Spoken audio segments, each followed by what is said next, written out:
Hi guys, good morning guys. So for today's video guys, ang aking asawa guys, nagagawa siya ng bean sprout. So bumili siya ng ganito guys, tapos dito niya ipa-grow yung sprouts. So marami na siya dito. Inano guys. Hey Google, snooze. Meron din siyang isa dito. Ay nag-ano na rin siya oh. Ayan, kailangan ko na siyang harvest guys, yung bean sprouts. Para makain namin guys. Hey Google, snooze. Para makain namin. So, ayun, nilinisan natin ang paglinis nito. Parang ano lang. Ganito lang ang paglinis guys. So, yan. Ano siya dito para may makain kami fresh. Fresh ang ating bean sprouts. Diba?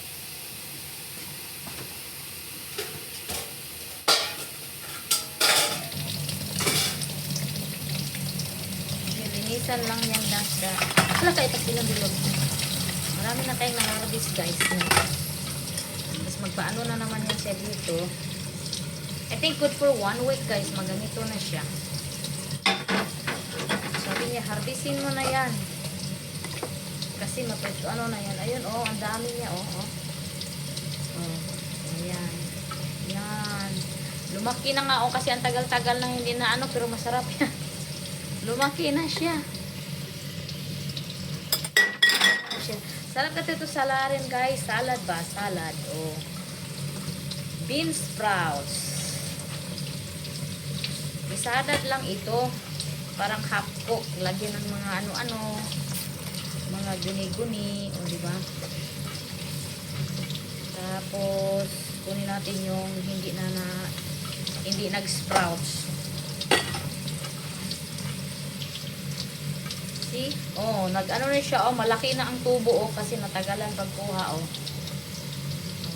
Diba? Masarap sa salad to. Salad, something. Patay na siplak na malaki. Or, kung gusto nyong magsabaw, pwede din magsabaw.